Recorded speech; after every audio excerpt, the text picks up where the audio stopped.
Bonjour à tous. Dans cette vidéo, je vais vous apprendre à contrôler la cohérence des résultats obtenus. Alors qu'est-ce que ça veut dire d'abord?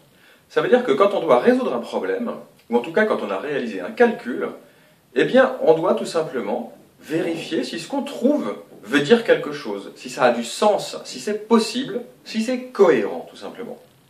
Alors pourquoi est-ce qu'il faudrait se poser cette question? Eh bien pour une raison toute bête. On n'est jamais parfait.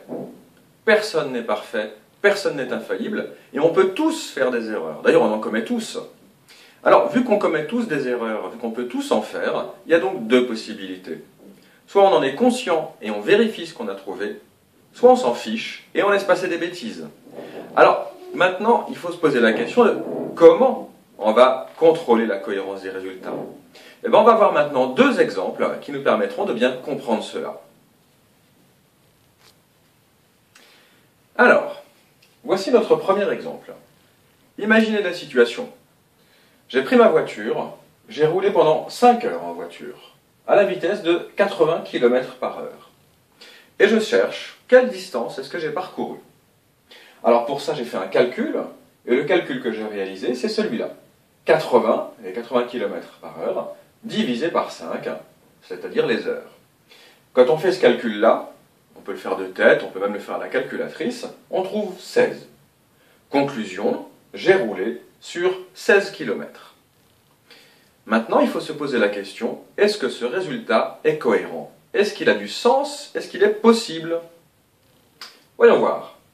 J'ai roulé pendant 5 heures et j'ai fait 16 km. Seulement 16 km?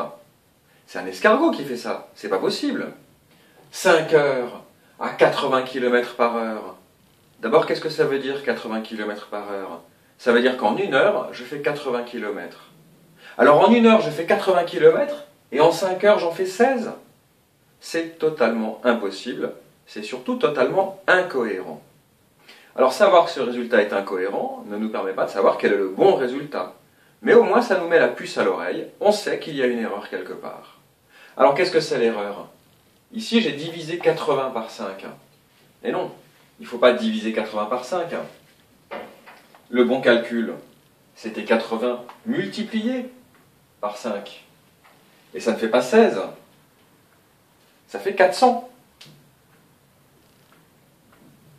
Donc la distance que j'ai parcourue, ce n'est pas 16 km. C'est 400 km. 80 km en 1 heure, je roule pendant 5 heures, comme pour partir en vacances, 400 km, c'est cohérent. Ça ne veut pas forcément dire qu'il n'y a aucune erreur, peut-être que ce résultat n'est pas tout à fait juste. En tout cas, il est cohérent, et en l'occurrence ici, il est juste. Maintenant, on va voir les choses dans un deuxième exemple, et c'est parti. Voici notre deuxième exemple. Imaginez. Dans un magasin, j'ai acheté 3 DVD à 5 € par DVD. J'ai aussi acheté 2 clés USB. Et j'ai payé un total de 29 €. Et je cherche quel était le prix d'une clé USB. Quel calcul est-ce que j'ai réalisé? J'ai commencé par faire 3 x 5, 15. Puis j'ai fait 29, plus les 15, 44. Il y avait 2 clés USB, alors j'ai fait 44 divisé par 2, 22. J'en conclus donc que chaque clé USB a coûté 22 €. Ok? Est-ce que c'est cohérent? Est-ce que c'est possible? Alors, est-ce que c'est possible? Oui, pourquoi pas? C'est un peu cher peut-être pour des clés USB, mais après tout, c'est possible. Mais est-ce que c'est cohérent? Une autre façon de vérifier la cohérence, c'est tout simplement d'utiliser le résultat qu'on a trouvé et de simplement vérifier si quand je le remets dans les données du problème, eh bien, ça fonctionne. En clair, si une clé USB coûte 22 €, 2 clés USB coûtent donc 44 €. Comme on l'avait dit ici. Ok, 44 €, oui mais attendez, on a payé 29 €. Rien que les clés USB déjà, c'est plus cher que le total qu'on a payé. Et on n'a même pas rajouté les 15 € de DVD. 15 € de DVD, combien ça coûte? 59. ça aurait dû coûter 59 €. Beaucoup plus que les 29 payés. Ça veut dire quoi? Ça veut dire que quand je reprends les données du problème avec le résultat que j'ai trouvé dans mon calcul, c'est totalement incohérent. Ce résultat n'est pas cohérent avec les données du problème. Si j'ai payé 29 €, ça n'a pas pu coûter plus cher seulement pour les 2 clés USB. Donc il y a une erreur dans ce calcul. Alors où est cette erreur? Ici on a calculé le prix des 3 DVD. 3 DVD à 5 €, 3 fois 5, 15. Mais regardez ici, j'ai ajouté les 29 et les 15. Non, il ne faut pas les ajouter. Il faut soustraire ici pour trouver le prix seulement des clés USB. Les 29, c'est-à-dire le total, moins le prix des DVD, ça nous donnera le prix des 2 clés USB ensemble. 29 moins 15, 14. J'ai payé 14 € pour les 2 clés USB.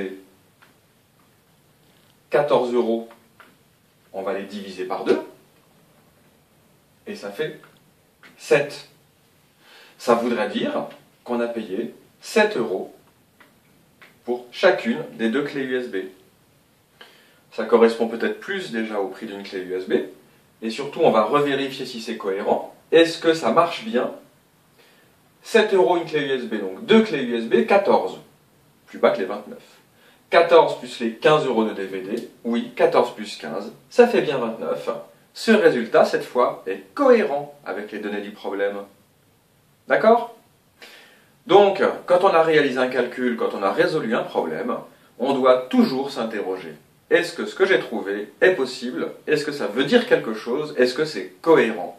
On voit qu'il y a plusieurs façons de faire. Déjà simplement se demander si ça a du sens. Et puis vérifier si les résultats, quand on les réutilise avec les données du problème, eh bien, est-ce qu'on retombe bien sur ce qui était attendu dans le problème? Voilà, je n'ai rien d'autre à rajouter là-dessus, si ce n'est vous proposer de vous entraîner, encore et toujours. Et puis, en attendant, moi je vais préparer les prochaines vidéos. D'ici là, je vous dis à très bientôt. Au revoir.